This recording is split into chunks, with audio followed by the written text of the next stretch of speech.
I swear there's always a noise the second I like want to, okay.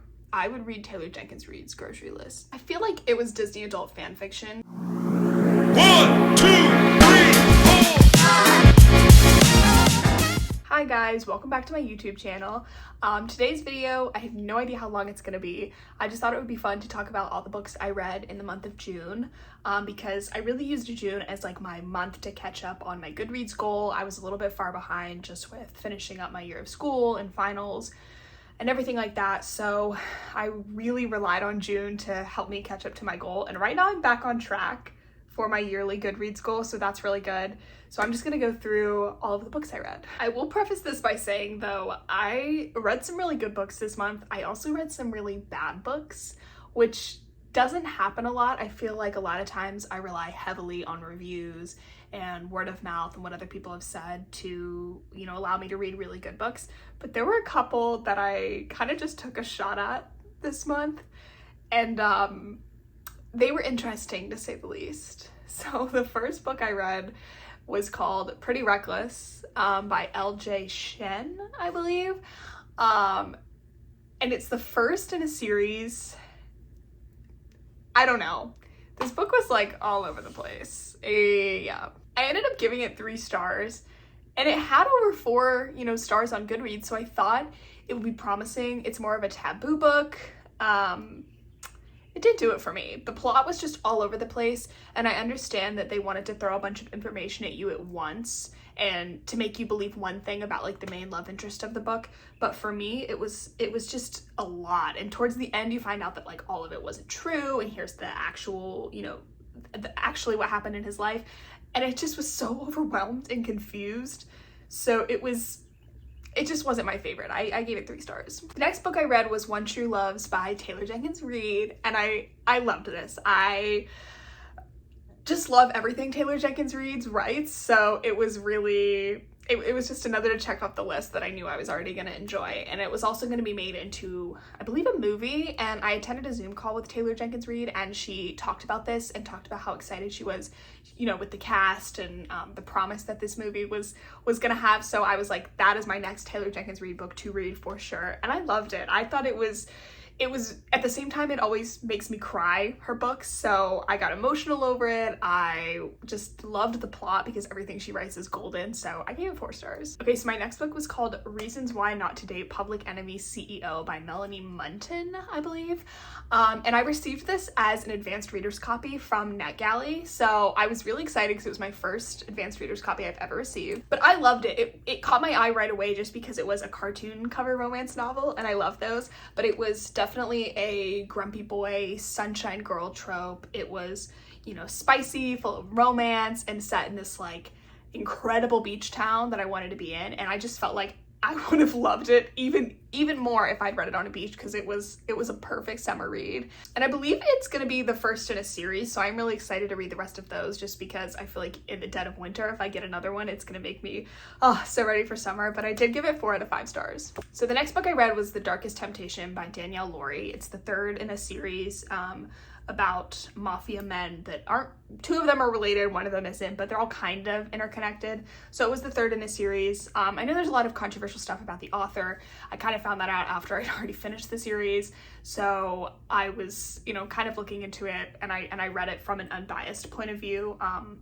Now, I don't know. I thought the series was overall good. I don't know if I would have read it knowing what I know now about the author, if I had known that obviously previously to reading. But it was the 3rd, so it was good. I want to say that the 2nd and the 3rd were my favorites in that series, just right off the bat. I thought the 1st was pretty good too when I read it, but looking back, the 2nd and the 3rd, so much better. So I gave that a 4 out of 5 stars. Okay, so the next one I read was Hook, Line, and Sinker by Tessa Bailey. It's the 2nd in the Bellinger Sisters series. I loved it. I love Fox. I wanted more of him the second he was introduced in the first book. And of course I love Hannah. Like, she was kind of who the character I saw the most in. Like, I loved Piper in the first book, but for me it was like, I kind of see myself in Hannah. Like, she loved vinyls and she loved music and she wanted to work in entertainment, but she, was having these doubts about her career path and, if she was heading in like a good direction with where she was working, and I loved her. So when I found out the second book was going to be about her, I did devour it in a day. I loved it. I did end up giving it 4 out of 5 stars. I think just because my, sights were set really high with Piper and Brandon, like that book just was it for me. And so I went in with really, really, really high expectations into this book.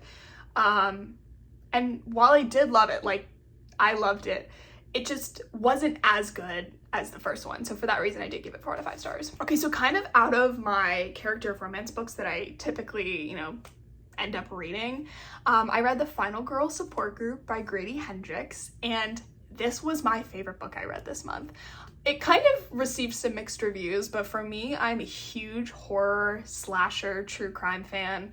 I like to read, nonfiction books about true crime, but I do always love a good, well-written fiction book about true crime or something horror, and this book was it for me. Like, I loved it. I also love the concept of the final girl.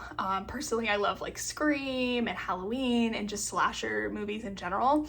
So when I found out this book was basically about a bunch of final girls who are in a support group, as is the name, and kind of are having to work through their traumas with one another, and then to find out that there is a killer hunting down each of the final girls to make the ultimate final girl, I loved this book so much. Like, I think I devoured it in 2 days because it was a longer one, and of course it's not like an easy to read romance. It is like a work of fiction, so it did take a little bit longer to digest, but I loved this book. I also loved the idea that like there was a little bit of dark humor, and it was borderline satire in a novel, but it was also very realistic in a sense of like how we would maybe treat these women if these were real stories versus how maybe people who've watched movies that were similar to their stories treated them. And I loved this book so much.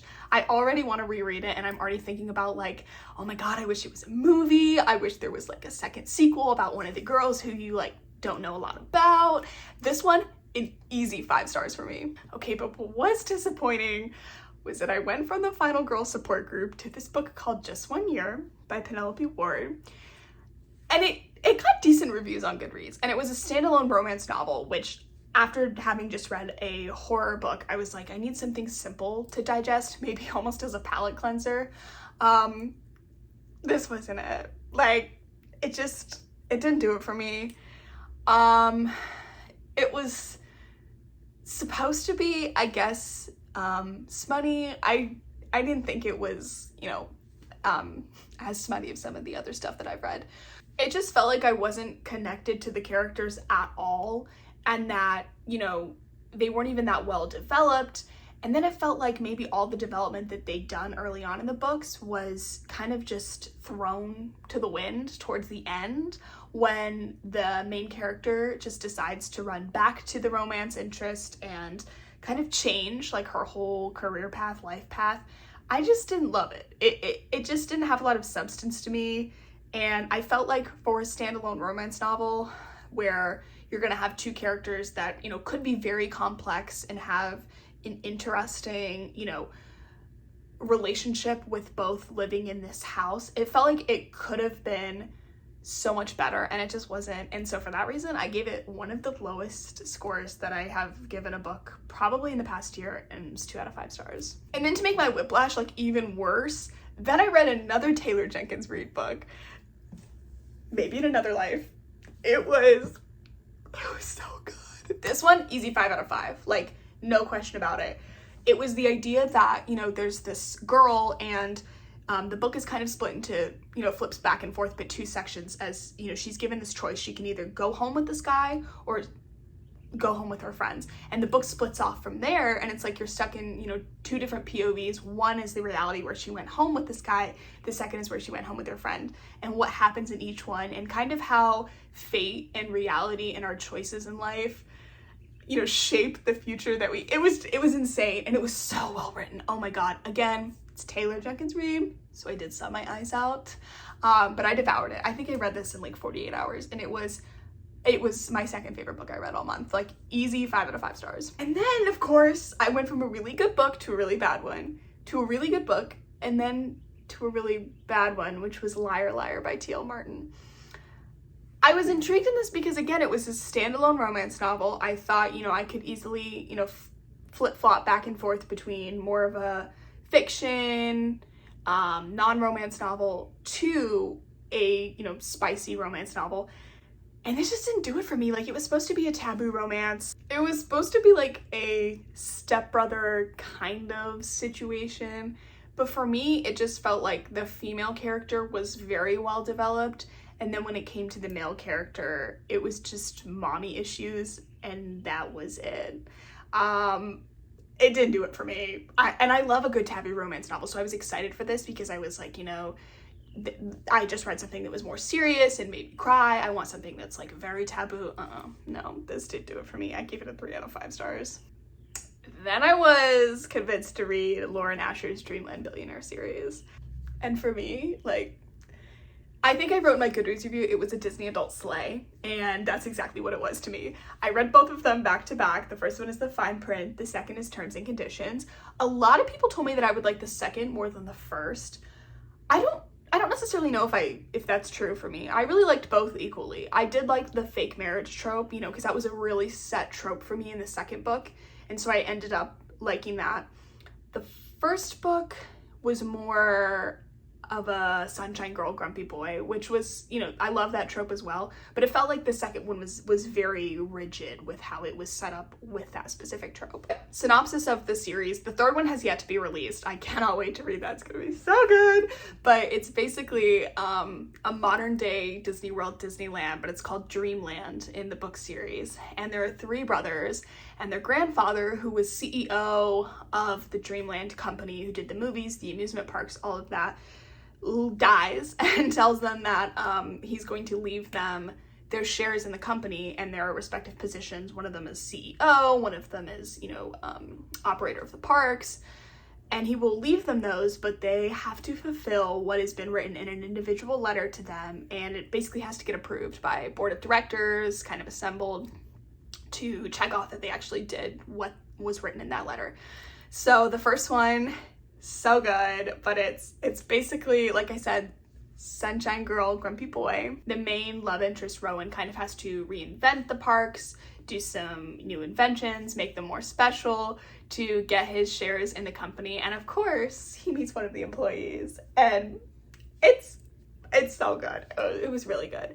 I will say, you know, it is very Disney reminisce. So, you know, if you're not a big fan of amusement parks, of a whole Disneyland-esque thing, I wouldn't really recommend it, but as a romance book, it was really good. And like I said, the second focuses on Declan, and he has to basically get married and have a family to prove that he can be a family man within this family-oriented company. And so he arranges a fake marriage with his assistant.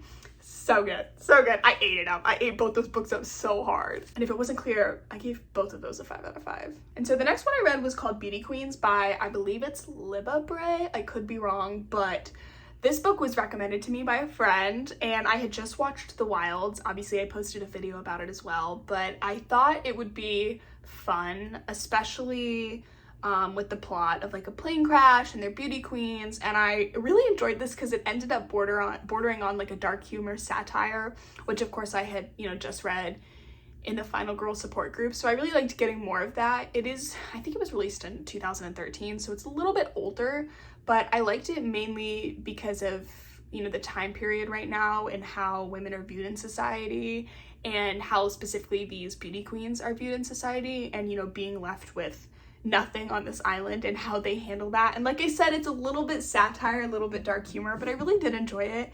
I think I gave that a 4 out of 5 stars. So anyways, that's just a quick recap of what I read in June. I think it was 12 total books, and like I said, most months aren't that heavy for me. I don't read as many books as that.